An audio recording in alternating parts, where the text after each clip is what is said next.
I have been using the iPhone 15 Pro, one of the two biggest, best, the most premium, the most cutting edge smartphones that Apple launched in 2023. And I've been using it for a few months, all while seeing and using so many other Android smartphones that have come out during this time. The Pixels, the S24 series, the OnePlus 12, which has made me question whether the iPhone 15 Pro is actually worth buying anymore or not. With all the AI on phones, huge performance numbers, big camera upgrades, does it even make sense to buy the iPhone 15 Pro, even if it is a 128GB variant like mine? I have come to an answer, which you'll get in the next few minutes.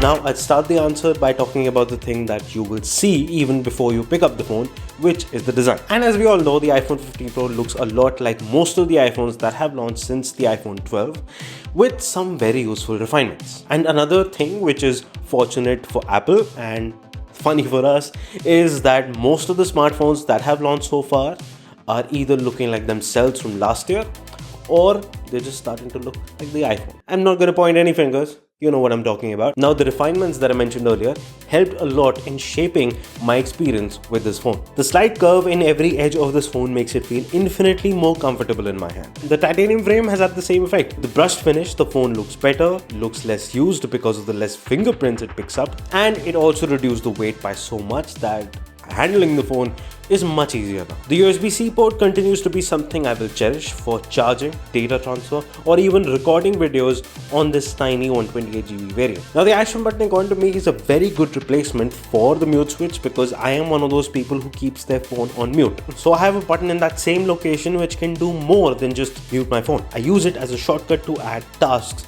to my to-do app, and everything that was great still is. Excellent top-of-the-line haptics, incredibly smooth and good-looking matte back, well-balanced and solid build, and amazing well-tuned stereo speakers that get loud and deep. So the refinements have been great because they are simple improvements to a design that I, amongst millions of other people, have been familiar with, making it more reliable. Now, picking up the phone and seeing the display, the one thing I continue to still be a fan of are the absolute non-existent bezels, and I love them. Entirely uniform and barely existing. Exactly how it should be. And the display they surround has been very impressive. I am yet to be in a situation where I struggle to read what is on the display. It is just that bright. 2000 nits of global brightness is not a joke. And yes, there are phones that will go up to 3000 or 4000 nits of brightness, but there is a technicality here. It is a certain part or parts of display going up to that level of brightness, like the bright lights in a scene of an HDR show that you're watching on Netflix. And when you take this display outside in the sun, the maximum brightness will be around 1600 nits, which is the fact for the OnePlus 12, which won't be the case for the iPhone because it goes up to 2000 nits under the sun as well. So even though the highlights of the Netflix show you watch on the iPhone 15 Pro won't be as bright, it is still better and brighter under the sun, which will come in more useful according to me because you actually use your phone outside in the sun more often than you would care about the HDR brightness on a Netflix show. And this, added to a naturally tuned display that shows good and accurate colors for viewing content or editing it, is great. The 120Hz is ever so smooth and consistent across the board in all apps. All in all, a very reliable panel.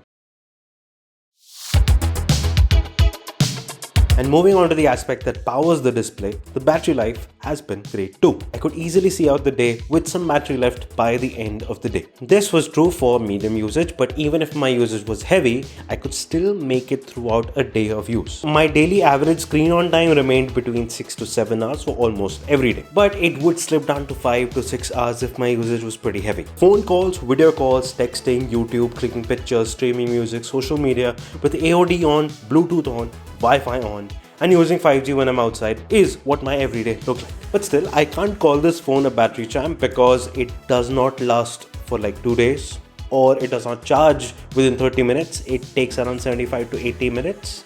But still, for everything that it does, I could easily rely on it. And now I'm going to talk about software, and I'm going to be honest with you. I was not the greatest iOS fan, but with recent changes, I have grown to love it a lot more. Most of the animations I see are extremely well optimized, consistent, and precise. Feels like it is perfectly coded to precisely match the movement of my finger on the screen. Each and every app that I use on this phone works flawlessly for the most part. They look good, they're incredibly well optimized, they work faster, and better than most of their Android counterparts. Any social media app you use works better on the iPhone. Always. Any finance app that you see just works better on the iPhone. And plenty of times I've seen great apps being available only for the iPhone. I like this incredible note-taking and project management app called Craft, only available on the iPhone. Notion Calendar app, a great calendar app, only available on the iPhone. Arc Search, an incredible AI-powered browser, only available on the iPhone. Also, there is this amazing group of apps called Notepore, which has a brilliant weather app and some other amazing apps like a timer app, a calculator, and a habit tracker. They look and work so well, I can't even expect them to show up on Android. And even if a developer has put out apps for both the iPhone and Android, they will always show up first on the iPhone. Moving on, widgets. They're amazing on iOS. They have a consistency to them no matter the app. So when you stack them up, it's not like a bunch of different widgets mismatched and stuck together. And the same thing goes for the lock screen widgets. There is consistency across the board. And talking about the lock screen, the customizations on offer for the lock screen are pretty brilliant. They also set the benchmark for other phones to do the same. And yes, every Android phone has had a notch, but iPhone was the first phone to basically make the notch a part of the UI, making it serve a purpose, albeit not used as much or not being very useful, still something that blurred the lines between software and hardware, which is something I will appreciate. And another thing that I've come to appreciate is when you switch from one iPhone to the other, the home screens are copied, yes, but a lot of the apps are already logged in. And yes, other brands are building their ecosystems and more features into their devices, but it often feels like a makeshift version of an ecosystem that they're stringing along as they develop everything. And hence, as of today, the Apple ecosystem is the only ecosystem that remains consistent, seamless, and reliable. Common Clipboard works like a charm, AirDrop remains fast, iPhone widgets show up on the Mac and get updated as things happen on the iPhone. It is easy, it is incredible, and it works almost every time. But that's not to say that there is nothing to dislike here. I still find Android more intuitive. It feels like an OS which is designed to work around and according to my life, and that is not a feeling that I get from iOS. The notifications are a glorious mess. This need for every app's core settings to be inside the settings app is just cumbersome and not user friendly. And why do you think I want all calls from all the different apps to show up in the phone app? Why do you not allow apps to work in the background, especially when it's related to tasks that involve uploading files? Why do I need to have the Google Drive app open till my upload completes? Why do contact suggestions not show up while I'm dialing up the number? Why does the specific contact show up only after I'm done putting their entire number? When will you understand that I do not want to back up my iPhone, or that I do not care about my free 5GB iCloud storage being full because I have Google One? You work so well in so many ways. Just understand me a bit more. Just cooperate with me a bit more. Let's find a middle ground. That is, after all, your job. And Android has a solution to each and every one of these problems. And now it has AI too, and plenty of useful AI tools, which, as always, are very late to show up on iOS because we're still waiting. But again, those are just my complaints. iOS may have its flaws, but in the end, it still does everything in the right and seamless manner. It is simple enough to understand for a baby or the great-grandmother, and that just makes it much more reliable. Now moving on, there used to be a time, not too long ago, like 2 years ago, where iPhones just used to have a huge lead in terms of performance over Android phones. Looking at benchmarks and performance numbers, iPhones released in a particular year would have a lead in performance numbers over their Android counterparts that would come out 2 years after that specific iPhone. But that situation is not true anymore. Based on AnTuTu scores, a benchmark app that stresses the phones with tasks both intense like rendering to simple like QR code scanning, scrolling social media, and awards a score for each task. And here, the iPhone 15 Pro is behind both the S24 Ultra and the OnePlus 12 when it comes to the score awarded. So the gap has not only been removed, Android phones have a big lead now. But these are scores that have been awarded based on replication of real world usage. what actually happens in the real world? Well, in general use, the iPhone 15 Pro is just as good as any other phone in terms of opening and closing apps, doing heavy tasks, anything. It's just as good as any other phone. And even though there have been reports of the iPhone 15 Pro heating up in the summer, I haven't experienced anything like that so far. But it's still quite ahead when it comes to multitasking because it is able to hold apps in the background for a long time. Like I would be using a particular app one evening and I would just go to another app, minimize it, and the next morning when I use the phone again to open the same app, the app would remain at the same point where I left it the night before. I can't expect that to happen on Android phones. This also applies to how well the apps themselves work while I'm using them. They are much smoother on an iPhone 15. The experience there most of the time is smooth, and this optimization also carries forward into gaming. The iPhone 15 Pro plays games like Genshin Impact, And it is the only phone that can play the game at 120 FPS. None of the Android phones of this generation can do that. and not only that, it is still one of the only few phones to be able to play entire console level games on the phone itself. Basically, the games that I can play on PS5 are also sort of available on the iPhone 15 Pro. Now I'm going to be honest here, this is not entirely practical because it heats up the phone like crazy, which is not good for the phone's long-term battery health or good for the long-term health of the phone itself. But the fact that it can happen shows you how capable the phone is and just how much willing the developers are to optimize their games to work on the iPhone. That also extends to how the phone app developers are able to optimize their apps better and make them work better on the iPhone.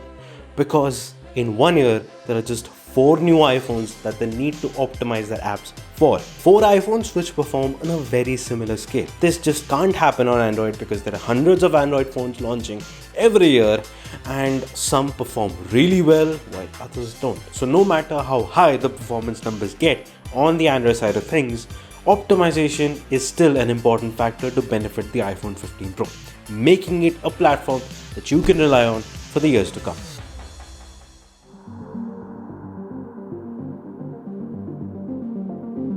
Now let's start talking about the camera of the iPhone 15 Pro by starting with the videos it can shoot.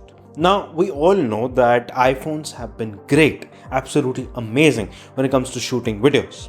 And iPhone 15 Pro is no different than that. But the fact that is different about the iPhone 15 Pro is that it is finally making good use of that Pro moniker with its name. I can now very well shoot the videos that you see on this channel partly with an iPhone. Because even though the videos have been great on iPhones, the fact is that there can be certain changes in the white balance, or there might be a shift in the colors because the light has changed, which is not ideal when you're shooting videos. The availability of Vlog changes that because now I get a colorless video where I control everything from the exposure to white balance to the colors in the video.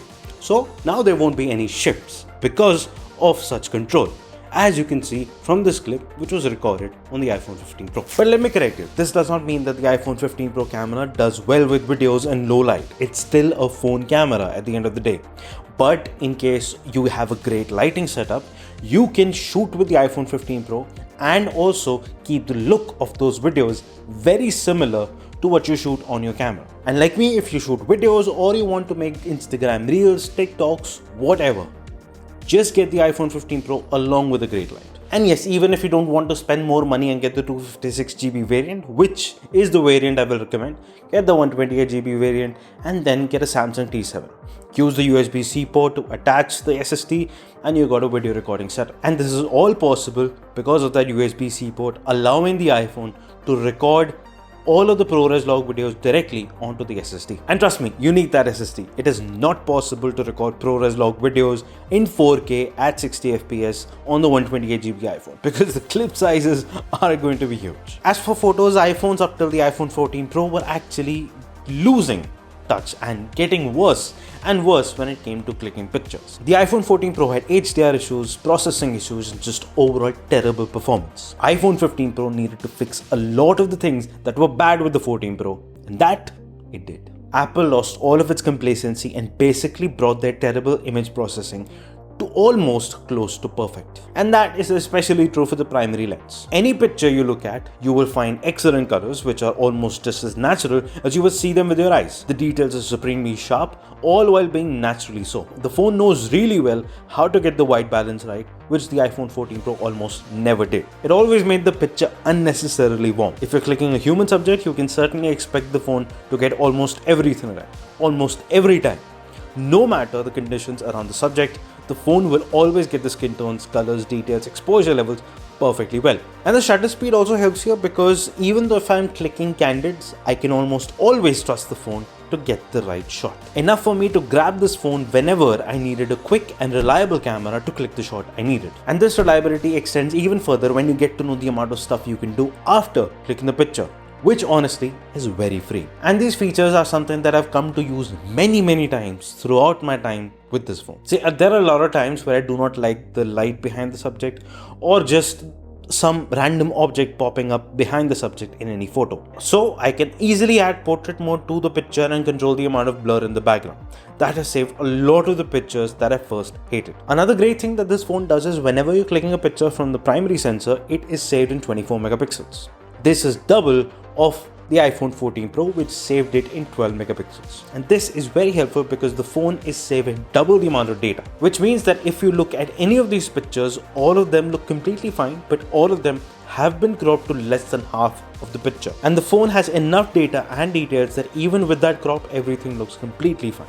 No pixelation, no loss of detail, an image that is just as good as the original one. Now this is old, but it is a Pro iPhone, so you get Pro RAW with it, which is Apple's own RAW format that contains a dense amount of data from the image, so you can basically edit it and make it whatever you want. Change the colors to the way you like, alter the light, bring up the shadows, you play God. And being able to mix and match all of these features meant that all I needed to do was just take out the phone and click the shot. I was completely free to decide if the picture was good enough as is or if it needed to be changed. And again, being able to rely on this is absolutely free. Another great feature of the primary lens is that it allows me to click images in 3 different focal lengths. So by default, on every smartphone including this one, you click images at 24mm, which I do not like, because almost every image comes out too wide. So for that, the phone offers 1.2x and 1.5x focal lengths, which basically translate to 28mm or 35mm. And the one thing that you need to know is 35mm is a focal length that a lot of photographers prefer.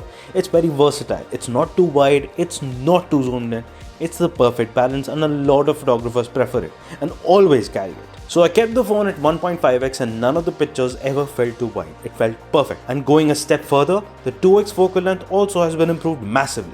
So every 2x picture I have clicked on the phone looks just as amazing as the 1x one. So from 1x to 2x, you can easily, very well, depend on this camera to click great shots. Switching to the 3x telephoto lens, the story of processing continues all the same in all my experience. Excellence in colors, keeping the same consistency as the primary lens with great HDR processing and surprisingly sharp for a 12 megapixel lens. Now this is true for most situations except one, where you lose light. It is not that the pictures get massacred in less than ideal light, it is just that finding imperfections and noise gets easier. And this happens because Apple still sticks to a 12 megapixel sensor, which is tiny, while everyone else is switching to much bigger, high resolution sensors that gather more light, produce less noise, and can capture better images in almost every condition. As you can see from the comparison with the OnePlus 12, which has a 64 megapixel 3x periscope lens, there is a night and day difference in quality. And I'm not saying that the iPhone telephoto shots are terrible. They're usable, acceptable,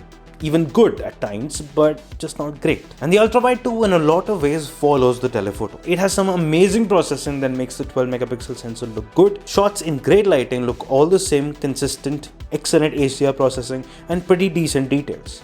But if you happen to be indoors with less than ideal light, you will see noise creep up in the corners or in the frame, and not always, but in certain cases it does. In fact, if the frame has trees, like it does in this one, see how messed up the leaves seem to be? And this again is because of that tiny sensor. And see, none of these problems show up in the primary lens. It specifically shows up in both of these lenses, all because of the fact that there is a lack of resolution and light to be able to process everything out of. I'm not saying that these lenses are useless. In the end, you give it enough light, you'll get a good shot. In fact, finding the frame and clicking the shot is an instant process because there is absolutely no shutter lag. And at the same time, the colors will be consistent and extremely close to reality. And that is not something I can be confident about when it comes to other phones. The colors can be inaccurate or inconsistent. There might be a mess in processing if I'm clicking too many shots one after the other. But the one thing I can trust these phones to do is get the better shot most of the time with better processing every time. The iPhone may be reliable enough to get the shot, but it won't be the best shot. And as you may have heard this word so many times by now, you can rely very reliable, much more reliable. It tells the story of the iPhone 15 Pro. The iPhone 15 Pro may not be the best at everything, be it the design, be it software, display, performance, battery life, cameras, but it surely consistently delivers reliability. To put it simply, all of the newer phones that have come out might be a 9 on 10 or a 10 on 10 in some departments, but might just be a 6 or a 7 on 10 in others. The iPhone, I can confidently say, delivers 8 or a 9 on 10 in almost every department, and that is reliability. The iPhone may not be the best phone, but it is a reliable one. And for some people, the reliable one is the best one. And before you go, consider the pricing. If you're buying in India, do not buy it at the high price that every other outlet is selling this phone at, because that is not a good price. Try to get it for $1,000 by getting your NRI cousins to get it for you, or pay 1 lakh rupees to the aftermarket dealers who are selling this phone. Make sure those aftermarket dealers are trusted. And that's pretty much it. That's the end of the story. Like, share, subscribe, and I'll see you in the next one.